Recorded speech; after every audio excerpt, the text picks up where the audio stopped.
Bonjour à tous et bienvenue à cette deuxième édition de la critique iPad. Aujourd'hui, je vais vous montrer comment vous divertir, comment lire des livres et comment vous tenir au courant de l'actualité grâce à votre iPad. Tout d'abord, je vais vous présenter un jeu, Plants vs Zombies. Aux dernières nouvelles, Plants vs Zombies était encore au 6e rang du App Store dans la section jeux. Alors, ça a été très populaire sur l'iPhone. Maintenant, il est rendu sur iPad et sa version HD est, ma foi, époustouflante. Similaire aux jeux de stratégie dans lesquels on doit bâtir des tours pour défendre notre royaume contre des ennemis bien décidés à l'envahir, eh bien, dans ce cas-ci, les ennemis sont des zombies et vos tours prennent la forme de plantes. Il y a plusieurs types d'ennemis ayant chacun des niveaux de résistance différents, tout comme il y a plusieurs types de plantes avec des forces et des faiblesses que vous aurez à exploiter au maximum. L'objectif du jeu est d'utiliser intelligemment l'espace limité qui est dévolu aux défendeurs végétaux, tout en choisissant bien lesquels seront les plus efficaces selon les ressources solaires qui doivent être collectées en tapant sur les soleils qui tombent régulièrement sur le champ de bataille. Si un zombie parvient à votre demeure, une tondeuse l'écrasera aussitôt. Cette ressource est cependant limitée, alors n'y comptez pas à tous les coups. Alors maintenant, je vais vous montrer comment profiter de vos livres, mais sur votre iPad. Ce qu'il faut que vous sachiez, c'est que vous avez besoin de deux applications pour vraiment tirer au maximum les fonctionnalités de l'iPad parce que une d'entre elles, celle de Apple, ne vous donne accès qu'à un store limité. L'application iBooks qui est très bonne, qui est très bien faite. L'expérience utilisateur est très bonne, comme vous allez le voir dans quelques instants. Ce qu'il faut savoir, c'est qu'en fait, vous avez besoin des deux applications que je vais vous présenter, iBooks comme Kobo HD, parce que iBooks vous donne accès à seulement des livres qui sont gratuits. Donc, vous avez une très grande sélection de titres qui sont de grands auteurs, des titres classiques finalement. Mais en fait, vous avez besoin de Kobo pour une raison très importante, c'est que le store de Kobo, lui, vous donne accès à des titres payants, donc des livres plus récents qui incluent vraiment une très grande variété de styles littéraires et d'auteurs. iBooks est une application essentielle pour les nombreux classiques gratuits qu'elle offre et pour son style unique.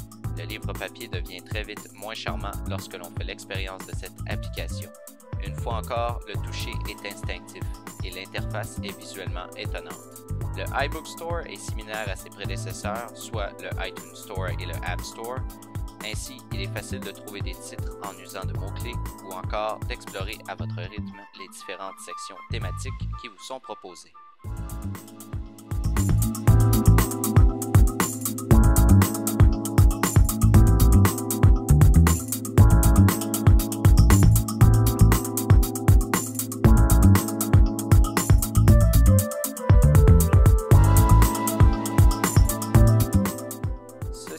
L'application s'approchant le plus de cette dernière en termes de qualité d'expérience utilisateur se nomme Kobo HD. Et l'avantage de cette dernière, c'est que pour des utilisateurs canadiens en tout cas, elle permet de sortir des ornières imposées par le iBook Store et permet d'acheter des titres de tout genre que vous pourrez acheter une fois votre compte créé. Une fois encore, le store est divisé en catégories distinctes et faciles à explorer.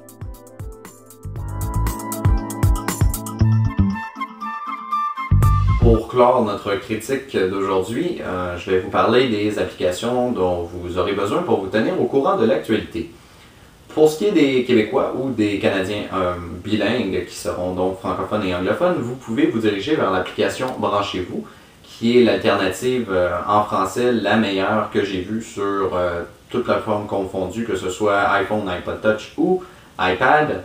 La version iPad est très bonne, comme vous le verrez lors de la section suivante. Sinon, vous pouvez vous diriger vers le New York Times Editor's Choice si vous voulez voir un peu ce qui se passe du côté des États-Unis, mais surtout si vous voulez vous tenir au courant des actualités techno finalement qui animent nos voisins du Sud.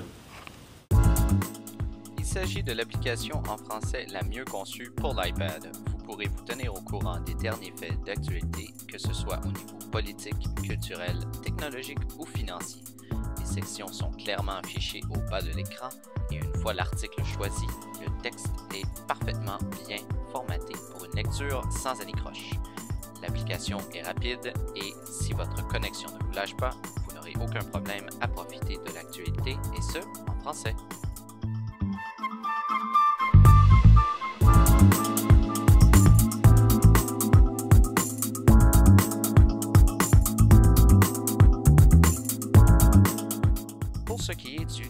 Times. Une fois de plus, l'affichage est clair et sous chacun des titres se trouvent quelques lignes similaires aux aperçus d'articles à la une des grands journaux pour vous donner le goût d'en lire plus ou de cesser votre expérience illico. C'est un must pour ceux qui désirent se tenir au courant de l'actualité grâce à des articles bien écrits et surtout qui sont si beaux une fois affichés sur l'iPad. C'est ce qui conclut notre deuxième édition de la critique iPad. Si vous avez des questions, des commentaires, n'hésitez pas à les indiquer dans la section d'en dessous. Pour les plus curieux, vous pouvez nous suivre sur notre blog.